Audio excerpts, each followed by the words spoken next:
Hi guys, welcome to my channel. Today I'm in the capital of fashion, business center of Italy and just rich in history city of Italy, Milan.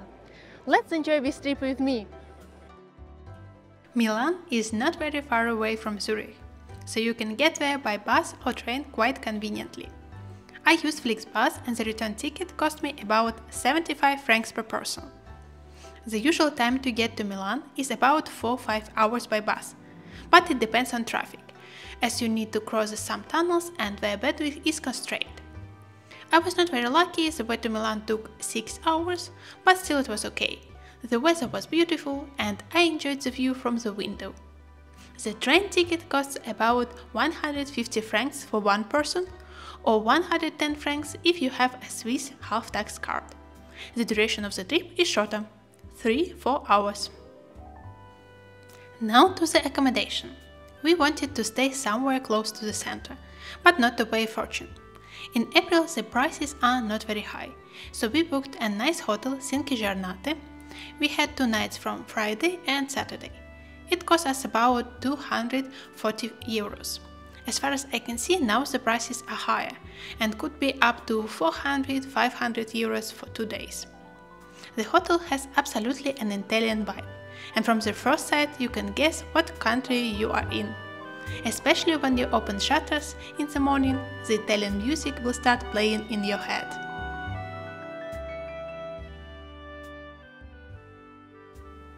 The room is quite small but cozy. You have a queen-size bed, a table with a mirror, a wardrobe and a TV set. The bathroom has a shower. Also amenities are supplied. Not a surprise, there is no electric kettle in the room. It seems that many Italian hotels don't supply kettles in rooms. But it's okay. For breakfast you can order a good cup of cappuccino or tea. Breakfast is included in the price. It represents a typical Italian breakfast, with pastries, cornflakes, fruits, ham and cheese. The pastry is really fresh and delicious. Near the hotel you can find several small supermarkets, if you need water or just want some Italian food to take with you as a souvenir. Here you can look at some prices are recorded, but certainly this is not a big supermarket, so in places like these, food is more expensive than in big malls. Prosciutto and salami cost about 30 euros per kilogram, fresh pasta with fillings from 7 to 15 euros per kilogram, cheese from 10 to 20 euros per kilogram, yogurts from 4 to 10 euros. Traditional Italian pastry in the package is about 8–10 euros per kilogram.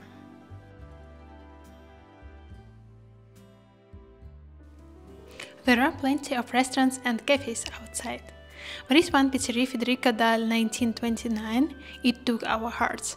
They cook oval thin crust pizzas. If you're hungry, you will definitely be able to eat one pizza alone.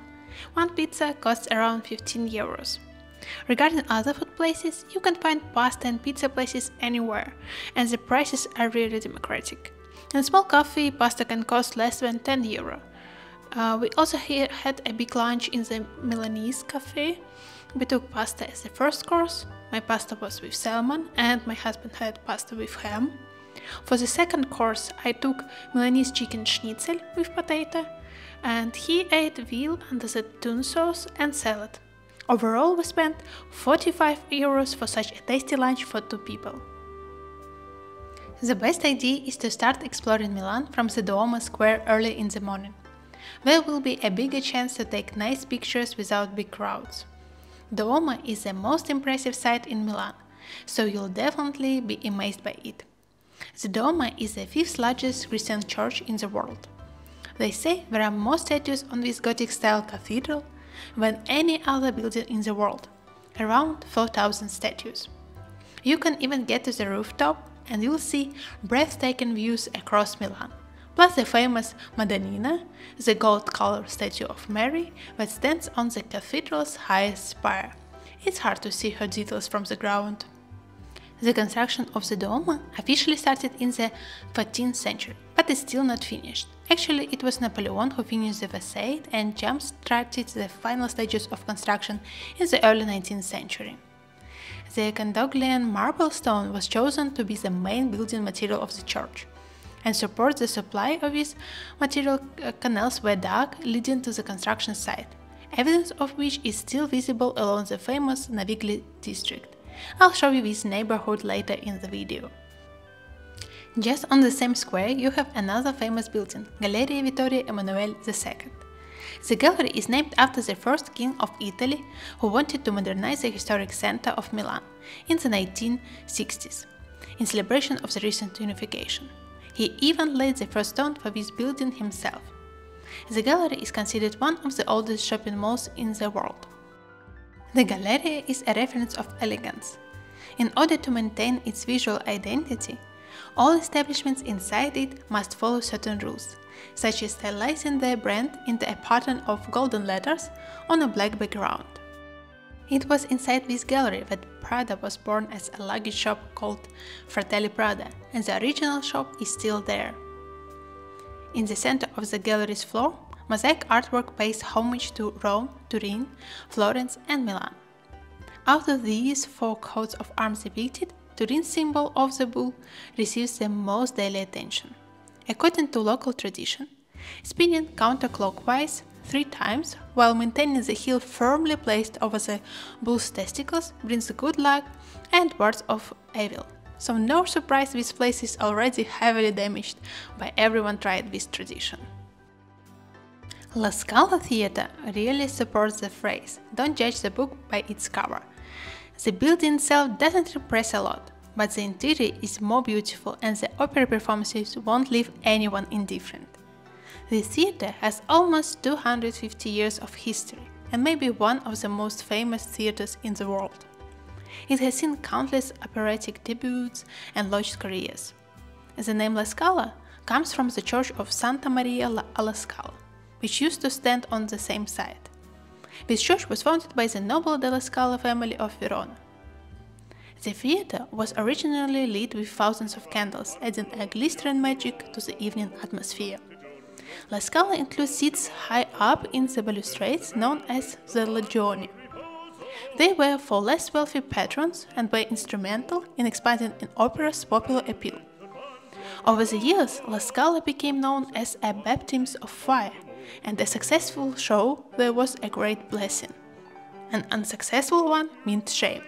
Even the greatest artists from Callas to Pavarotti have been booed by the capricious Longianisti.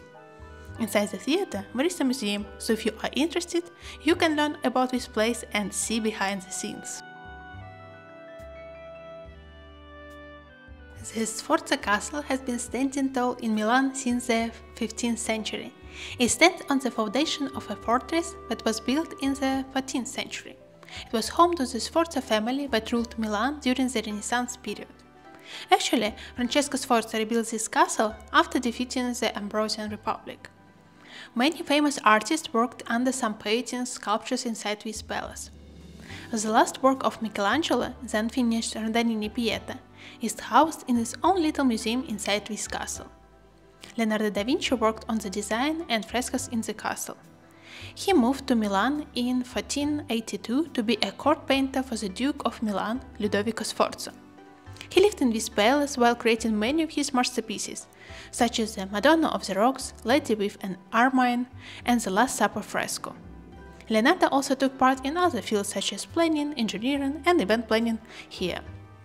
The Duke gifted him with a small vineyard. It was from there that Leonardo painted the Last Supper.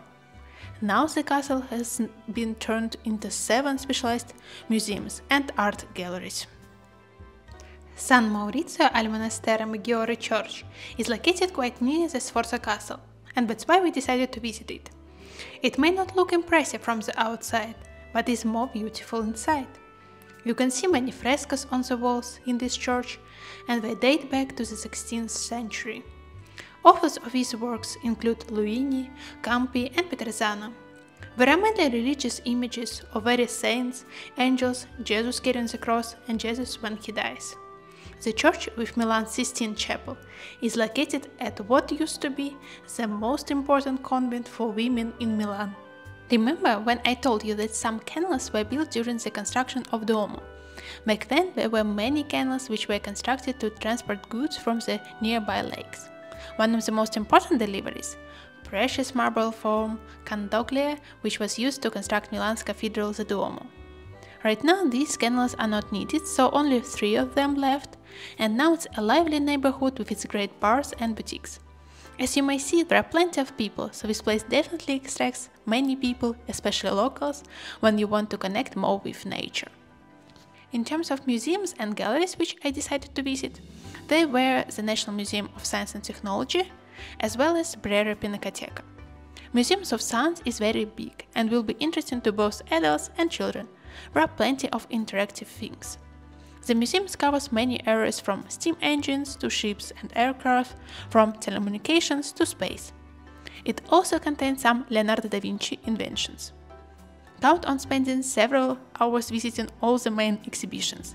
The ticket price for an adult was €10. Brera Pinacoteca is the main public gallery for paintings in Milan. It contains one of the foremost collections of Italian paintings from the 13th century to the 20th century. Unfortunately, I didn't know many authors represented, but still it was interesting to see how art was developing and transforming during this time. The ticket cost €15 per person. Finishing with all the main sites of Milan, we couldn't mention that Milan is the capital of fashion. There are several streets which embrace different brands from luxury to mass market. One of the main luxury brand streets is the Montenapoleone street, so definitely it's worth walking and window shopping. There are plenty of outlets and fashion stores where you can buy interesting clothes with discounts, but it's another story. I think I need to return sometime to Milan to go shopping here, but this time I was only amazed by the beauty of the city and its historical heritage. Guys, it would be interesting to hear from you. What do you like most about Milan? Thank you for watching this video. I hope you enjoyed it. Please don't forget to subscribe and click the button like.